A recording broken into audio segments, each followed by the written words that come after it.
और दोस्तों, मंगायत्री क्लासेस के ऑनलाइन प्लेटफॉर्म पर आप सभी का स्वागत है। आज हम लोग संख्या पद्धति के अंतर्गत विभिन्न प्रकार की संख्याओं का अध्ययन करेंगे।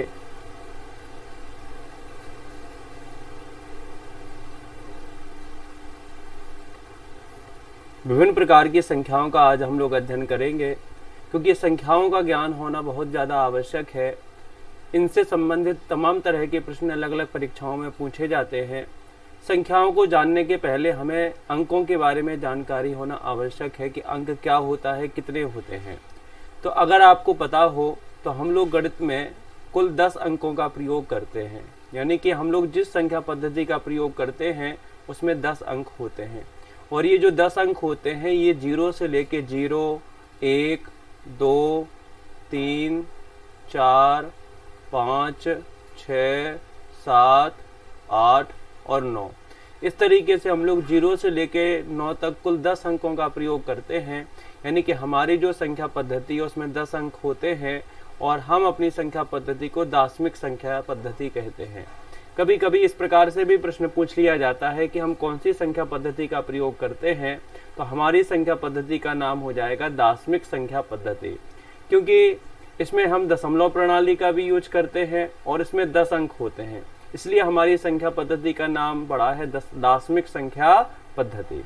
अब 0 से लेकर 9 तक जो ये अंक होते हैं, जितनी भी प्रकार की संख्याएं होती हैं उन सभी संख्याओं का निर्माण इन्हीं अंकों के माध्यम से होता है। तो चलिए प्रारंभ करते हैं कि कौन कौन सी संख्याएं होती हैं और इनके क्या क्या विशेषताएं हैं और परीक्षा में इनमें किस तरह से प्रश्न पूछे जाते हैं।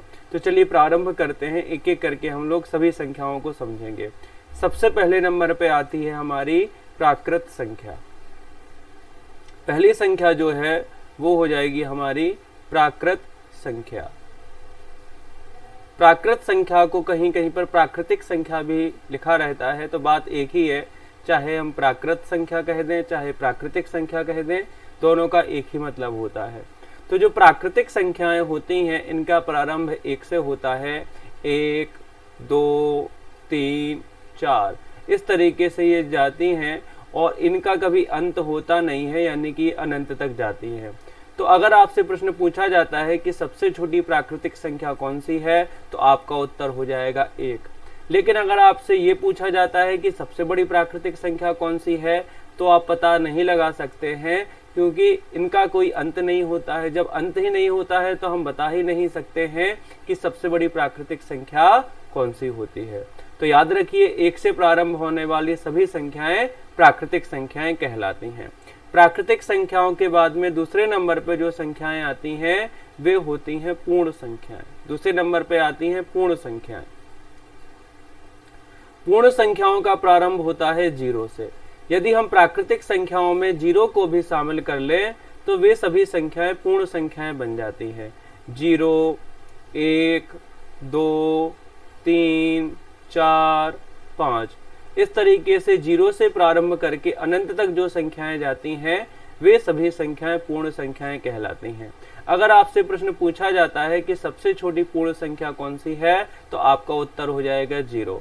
अगर प्राकृत संख्या के बारे में पूछा जाता है तो 1 के साथ जाना है, और यदि पूर्ण संख्या के बारे में पूछा जाता है तो आपको 0 के साथ जाना है। ठीक है ना। तीसरे नंबर पे जो संख्याएं आती हैं वे होती हैं पूर्णांक संख्याएं। तीसरे नंबर पर संख्याएं आती हैं पूर्णांक संख्याएं। पूर्णांक संख्याएं ऐसी संख्याएं होती हैं, ना ही इनका प्रारंभ होता है ना ही इनका अंत होता है, ना ही आप इनमें सबसे छोटी संख्या बता सकते हैं ना ही आप इनमें सबसे बड़ी संख्या बता सकते हैं, क्योंकि इसमें सभी प्रकार की ऋणात्मक संख्याएं आ जाती है। जैसे -3 से बड़ी संख्या हो जाएगी -2, -2 से बड़ी संख्या हो जाएगी -1, -1 से बड़ी संख्या हो जाएगी 0, 0 से बड़ी संख्या हो जाएगी 1, 1 से बड़ी संख्या हो जाएगी 2। इस तरीके से आपकी अनंत तक जाएंगी। और यहाँ पर भी इनका प्रारंभ नहीं है, क्योंकि 3 से छोटी संख्या हो जाएगी -4, -4 से छोटी संख्या हो जाएगी -5, -5 से छोटी संख्या हो जाएगी -6।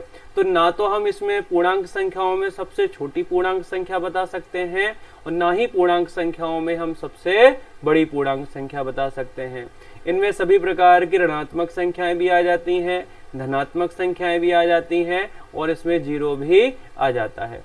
यानी कि प्राकृतिक संख्या और पूर्ण संख्या ये दोनों की दोनों पूर्णांक संख्या के अंतर्गत ही शामिल हो जाती है। तो ये तीनों संख्याएं अभी आपको समझ में आ गई होंगी, प्राकृतिक संख्याएं, पूर्ण संख्याएं और पूर्णांक संख्याएं। इन तीनों संख्याओं के बाद में अगले नंबर पर जो संख्याएं आती हैं वो है आपकी चौथे नंबर पर सम संख्या और पांचवें नंबर पर विषम संख्या। सम संख्या और विषम संख्या को समझते हैं कि सम संख्याएं क्या होती हैं, विषम संख्याएं क्या होती हैं। पहले सम संख्या को देख लेते हैं। वे संख्याएं जो 2 से पूर्णतः विभाजित हो जाती हैं वे संख्याएं सम संख्याएं कहलाती हैं। 2 से पूर्णतः विभाजित, जिस संख्या में 2 का भाग पूरा पूरा चला जाएगा समझ जाइए कि वो आपकी पूर्ण सम संख्या है। इसमें सबसे छोटी सम संख्या 2 हो जाएगी, 2 के बाद में 4, 4 के बाद में 6, 6 के बाद में 8, 8 के बाद में 10, 10 के बाद में 12, इस तरीके से चलती चली जाएंगी। ठीक है ना। तो सबसे छोटी सम संख्या हो जाएगी 2। तो वे सभी संख्याएं जो 2 से पूर्णतः विभाजित हो जाती हैं सम संख्याएं कहलाती हैं। जैसे यहाँ पर हम एक बड़ी संख्या लिख लेते हैं एग्जाम्पल के रूप में। जैसे हमने यहाँ पर एक संख्या लिखी 24,682, 24,682 लिखा। तो आप देखो कि इसकी इकाई के स्थान पे क्या है, 2 है। तो 2 है तो ये पूरी संख्या आपकी 2 से विभाजित हो जाएगी, यानी कि ये संख्या कैसी संख्या है, सम संख्या है। तो याद रखिए कि वे सभी संख्याएं जो 2 से पूर्णतः विभाजित हो जाती हैं सम संख्याएं कहलाती हैं। इसके बाद में अगले नंबर पे आती हैं विषम संख्याएं। विषम संख्याएं वे संख्याएं होती हैं जो 2 से पूर्णतः विभाजित नहीं होती हैं। इनमें सबसे छोटी विषम संख्या 1 हो जाएगी, 1 के बाद में 3, 3 के बाद में 5, 5 के बाद में 7, 7 के बाद में 9, इस तरीके से ये संख्याएं आपकी अनंत तक जाएंगी। तो विषम संख्याओं में सबसे छोटी संख्या 1 होती है और सम संख्याओं में सबसे छोटी संख्या 2 होती है। तो जो भी संख्या आपके सामने दी गई है यदि उसमें 2 का भाग पूरी तरह से नहीं जाता तो वह संख्या विषम संख्या कहलाएगी। एग्जाम्पल के रूप में हम इसको एक उदाहरण के माध्यम से आपको समझाते हैं। जैसे हमने यहाँ पर एक संख्या लिखी है 24,823, ये लिखी हमने 24,823 हमने एक संख्या लिखी है और आप देखिए इसके इकाई के स्थान पे क्या है, 3 है। और आपको पता है कि अगर किसी संख्या की इकाई के स्थान पर 3 होता है तो वह संख्या कभी भी 2 से पूर्णतः विभाजित नहीं होती है। तो 2 से पूर्णतः विभाजित न होने के कारण ये संख्या सम संख्या नहीं होगी, ये संख्या होगी आपकी विषम संख्या। समझ में आ गई ना बात। तो वे संख्याएं जो 2 से विभाजित हो जाती हैं उनको सम संख्याएं कहा जाता है और वे संख्याएं जो 2 से पूर्णतः विभाजित नहीं होती हैं उन्हें विषम संख्याएं कहा जाता है। सम संख्या और विषम संख्याओं के बाद में अगले नंबर पर जो संख्याएं आती हैं वो आती हैं आपकी 6वें नंबर पे आती है संख्या भाज्य संख्या और 7वें नंबर पे जो संख्या आती है वो है हमारी अभाज्य संख्या। भाज्य और अभाज्य संख्याओं को आप लोग अच्छी तरीके से समझ लीजिए क्योंकि सबसे ज्यादा क्वेश्चन आपके भाज्य और अभाज्य संख्याओं से ही पूछे जाते हैं। कुछ लोग भाज्य अभाज्य संख्याओं को सम विषम की तरह समझ लेते हैं और परीक्षा में गलतियां कर देते हैं। सबसे पहले भाज्य संख्या को समझते हैं। भाज्य संख्या की परिभाषा क्या हो जाएगी उसको आप लोग ध्यान से सुनिए। वे सभी संख्याएं जो स्वयं और एक के अलावा किसी अन्य संख्या से पूर्णतः विभाजित हो जाती हैं उन संख्याओं को भाज्य संख्याएं कहते हैं। इसको हम दूसरे तरीके से भी कह सकते हैं, इसी की भाषा को हम दूसरे तरीके से भी बना सकते हैं। हम कह सकते हैं कि वे संख्याएं जिनकी 2 से ज्यादा गुणनखंड होते हैं उन संख्याओं को भाज्य संख्याएं कहते हैं। फिर से सुनिए, वे संख्याएं जिनके 2 से ज्यादा गुणनखंड होते हैं उन संख्याओं को भाज्य संख्याएं कहते हैं। और अगर अभाज्य की बात करें तो अभाज्य की परिभाषा हो जाएगी वे संख्याएं जिनके मात्र 2 ही गुणनखंड होते हैं या वे संख्याएं जो स्वयं और एक के अलावा किसी अन्य संख्या से विभाजित नहीं होती हैं उन संख्याओं को अभाज्य संख्या कहते हैं। यहाँ पर हम एग्जाम्पल के माध्यम से आपको समझाते हैं। यहाँ पर हम कुछ संख्याएं लिख लेते हैं जैसे 1, 2, 3, 4, 5, 6, 7, 8, 9 और 10। यहाँ पर हमने 1 से लेकर 10 तक की संख्याएं लिख ली हैं और हम इनमें पता लगाते हैं कि कौन कौन सी संख्याएं सम संख्याएं हैं और कौन कौन सी संख्याएं विषम संख्याएं हैं। सबसे पहले नंबर पे दिया गया है 1। तो आप लोगों को याद रखना है कि 1 ना ही भाज्य संख्या में शामिल होता है और ना ही अभाज्य संख्या में शामिल होता है। क्यों नहीं होता है? क्योंकि 1 का एकमात्र गुणनखंड 1 ही है। और अभी हमने अभाज्य संख्या की परिभाषा पढ़ी है कि वे संख्याएं जिनके मात्र 2 गुणनखंड होते हैं उन संख्याओं को अभाज्य संख्याएं कहते हैं। तो 1 का तो केवल 1 ही गुणनखंड है, तो 1 ही गुणनखंड होने की वजह से 1 को ना ही भाज्य संख्याओं में शामिल किया जाता है और ना ही अभाज्य संख्याओं में शामिल किया जाता है। कई बार इस तरीके से परीक्षाओं में प्रश्न पूछा जाता है कि सबसे छोटी अभाज्य संख्या कौन सी है, और कुछ लोग गलती के कारण 1 को टिक कर देते हैं और उनका क्वेश्चन गलत हो जाता है। तो आगे से आप लोग याद रखिए कि 1 ना ही भाज्य संख्या में आती है और 1 ना ही अभाज्य संख्या में आती है। इसके बाद बात करते हैं 2 की। अगर हम 2 से 2 का देखें कि 2 कौन कौन सी संख्याओं से विभाजित हो जाती है, तो 2 एक तो 1 से विभाजित हो जाती है और दूसरा स्वयं 2 से ही विभाजित हो जाती है। तो आपको पता होगा कि हर संख्या 1 से और स्वयं से तो विभाजित हो ही जाती है। कोई भी संख्या आप ले लो, खुद से और 2 से तो खुद से और 1 से तो सभी संख्याएं विभाजित हो ही जाएंगी। आपको देखना है कि क्या किसी अन्य संख्या से विभाजित होती है। अगर हम बात करें 2 की, तो 2 अन्य किसी संख्या से विभाजित नहीं होती है, अतः 2 अभाज्य संख्या के अंतर्गत आ जाएगी। बात समझ में आ रही ना आप लोगों को? 2 के मात्र 2 ही गुणनखंड होने की वजह से और स्वयं के और 1 से ही विभाजित होने की वजह से 2 को हम लोग अभाज्य संख्या के अंतर्गत रखेंगे। इसके बाद बात करते हैं 3 की। अगर हम 3 में देंगे तो 3 भी 1 से और 3 से ही विभाजित होगा, अतः 3 भी अभाज्य संख्या के अंतर्गत ही आ जाएगी। 3 भी अभाज्य संख्या है। उसके बाद में बात करते हैं 4 की। अगर हम 4 का देखें तो 4 1 से और 4 से तो विभाजित हो ही जाएगी। इसके अलावा 4 2 से भी पूर्णतः विभाजित हो जाती है।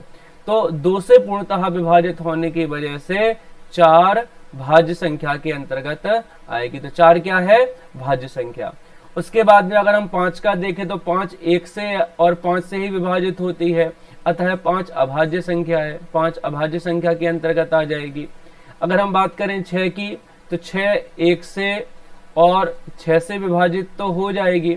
इसके अलावा 2 से और 3 से भी 6 विभाजित हो जाती है। तो अन्य संख्याओं से विभाजित होने के कारण 6 भाज्य संख्या के अंतर्गत आएगी। 7 अभाज्य संख्या के अंतर्गत आएगी। 8 भाज्य संख्या के अंतर्गत आएगी। 9 भाज्य संख्या के अंतर्गत आएगी क्योंकि 9 3 से विभाजित हो जाती है। 10 भी भाज्य संख्या के अंतर्गत आएगी क्योंकि 10 2 से विभाजित हो जाती है और 5 से भी विभाजित हो जाती है। तो इस तरीके से आपको ध्यान में रखना है कि वे संख्याएं जो स्वयं के और 1 के अलावा किसी अन्य संख्या से विभाजित हो जाती हैं, वे संख्याएं भाज्य संख्याएं कहलाती हैं, और वे संख्याएं जो स्वयं और 1 के अलावा किसी अन्य संख्या से विभाजित नहीं होती हैं, वे संख्याएं अभाज्य संख्याएं कहलाती हैं। तो इस तरीके से भाज्य संख्याओं में सबसे छोटी संख्या 4 हो जाएगी। 4 के बाद में 6, 6 के बाद में 8, 8 के बाद में 9, 9 के बाद में 10, 10 के बाद में 12, 12 के बाद में 14, 14 के बाद में 15। इस तरीके से आपकी भाज्य संख्याएं होती हैं। ठीक है। उसी तरह से अगर हम अभाज्य संख्याओं में बात करें तो सबसे छोटी अभाज्य संख्या 2 हो जाएगी। 2 के बाद में 3, 3 के बाद में 5, 5 के बाद में 7, 7 के बाद में 11, 11 के बाद में 13। इस तरीके से अभाज्य संख्याएं हो जाएंगी। अब यहाँ से प्रश्न किस तरीके से पूछे जाएंगे? आपसे प्रश्न पूछा जा सकता है कि सबसे छोटी भाज्य संख्या कौन सी है, तो सबसे छोटी भाज्य संख्या हो जाएगी 4। उसी प्रकार से अगर आपसे पूछा जाता है कि सबसे छोटी अभाज्य संख्या कौन सी है, तो आपका उत्तर हो जाएगा 2। आपसे अगर पूछा जाता है सबसे छोटी विषम भाज्य संख्या कौन सी है, तो आपका उत्तर हो जाएगा 9। आपसे पूछा जाता है सबसे छोटी विषम अभाज्य संख्या कौन सी है, तो आपका उत्तर हो जाएगा 3। ठीक है। तो इस तरीके से 3-4 तरीके से इसमें प्रश्न पूछे जा सकते हैं। आप लोगों को अच्छी तरीके से ध्यान देना है। ठीक है। चलिए, तो भाज्य अभाज्य संख्याओं के बाद में अगले नंबर पर जो हमारी संख्याएं आती हैं वो आती हैं परिमेय संख्याएं, परिमेय और अपरिमेय संख्याएं। परिमेय और अपरिमेय संख्याएं, परिमेय और अपरिमेय संख्याओं को भी ध्यान से समझिए आप लोग, क्योंकि परिमेय और अपरिमेय संख्याओं से भी बहुत ज्यादा क्वेश्चन पूछे जाते हैं। तो परिमेय संख्याओं की परिभाषा हो जाएगी कि वे संख्याएं जिन्हें p बटे q के रूप में लिखा जा सकता है परिमेय संख्याएं कहलाती हैं। और परिमेय संख्याओं का जो हर है वो कभी भी 0 नहीं होना चाहिए, ठीक है ना, क्योंकि अगर हर में 0 होता है, अगर हम 0 से किसी संख्या में भाग देते हैं तो उसका मान अनंत हो जाता है, उसका कोई निश्चित मान नहीं रहता। अतः याद रखना है कि किसी भी संख्या के हर में अगर 0 है तो वो संख्या परिमेय संख्या नहीं कहलाएगी। और वे संख्याएं जिन्हें p बटे q के रूप में नहीं लिखा जा सकता, यानी कि जिन्हें अंश बटे हर के रूप में नहीं लिखा जा सकता, उन संख्याओं को अपरिमेय संख्याएं कहते हैं। अब चलिए देख लेते हैं, इसको उदाहरण के माध्यम से समझ लेते हैं। हम आपके सामने कई तरीके की संख्याएं लिखते हैं, उन संख्याओं को अपन समझेंगे कि इनमें कौन कौन सी संख्याएं परिमेय हैं और कौन कौन सी संख्याएं अपरिमेय हैं।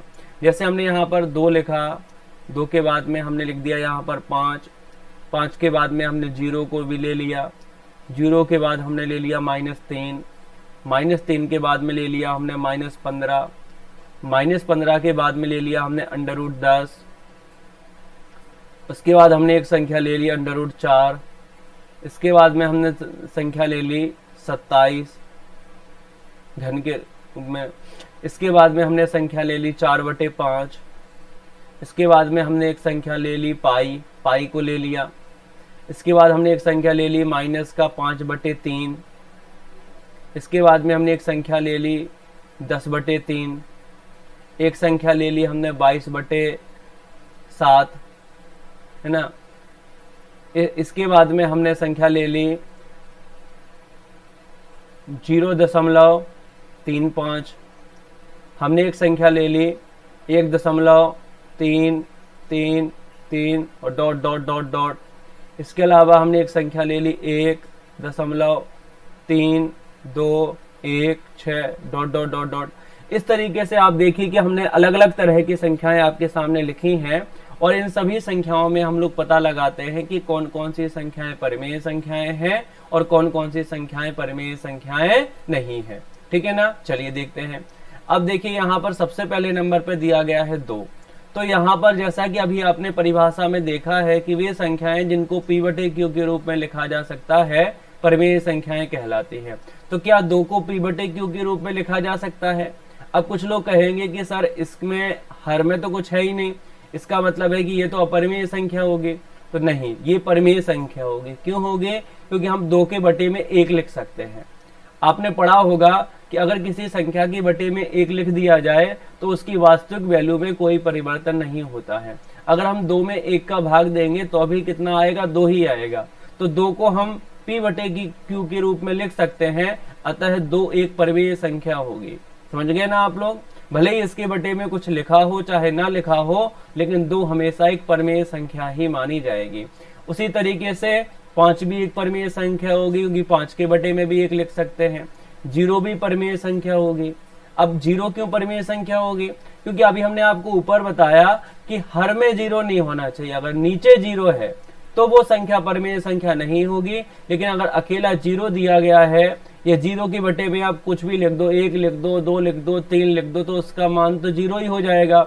तो अगर अकेले 0 दिया गया है या 0 के बटे में भी अगर कोई संख्या दी गई है तो ऐसी सभी संख्याएं परिमेय संख्याएं होंगी। बस याद रखना है कि हर में 0 नहीं होना चाहिए, नीचे 0 नहीं होना चाहिए। अगर ऊपर 0 है तो वो संख्या परिमेय संख्या के अंतर्गत ही आ जाएगी। उसके बाद में यहाँ पर दिया गया है -3। तो -3 है तो ये भी परिमेय संख्या है, क्योंकि -3 के बटे में भी हम 1 लिख सकते हैं। -15 भी परिमेय संख्या होगी। अब आ गया आपका √10।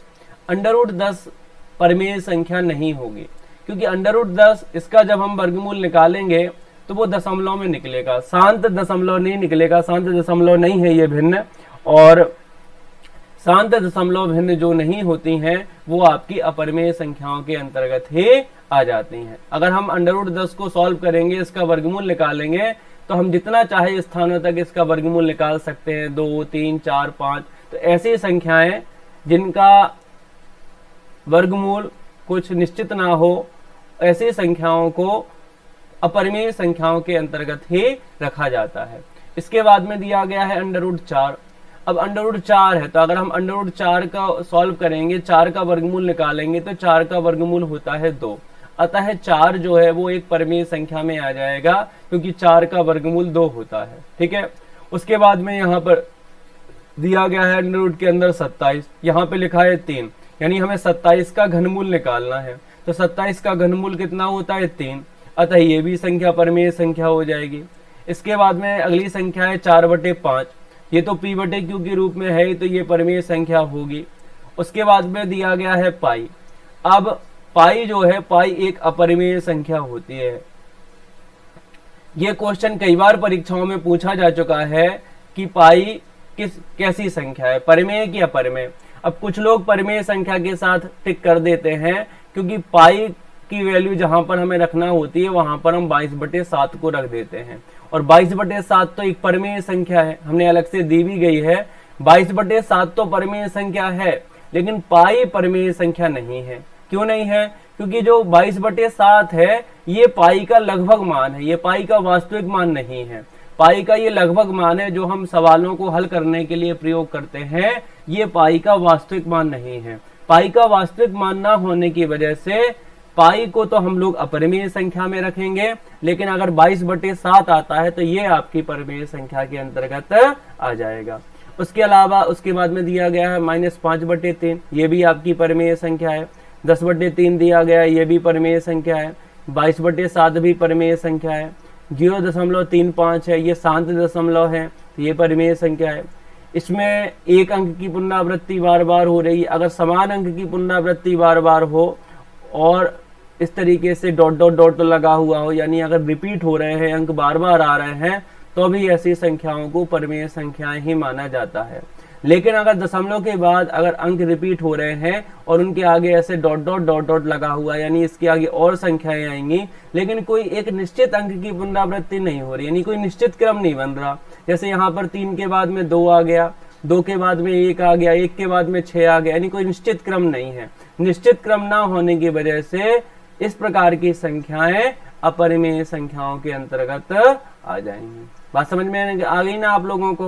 तो हमने तमाम तरह की संख्याएं आपके सामने लिखी हैं और उनके माध्यम से आपको समझाया है कि कौन कौन सी संख्याएं परिमेय संख्याएं होती हैं और कौन कौन सी संख्याएं अपरिमेय संख्याएं होती हैं। तो आप लोगों को अच्छी तरीके से समझ में आ गया होगा। इस वीडियो में हम लोग इतनी ही संख्याओं के बारे में समझते हैं।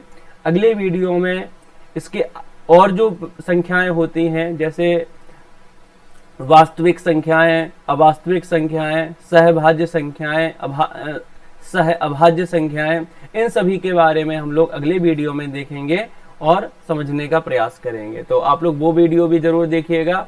इस वीडियो में हम लोग इतना ही रहने देते हैं। धन्यवाद।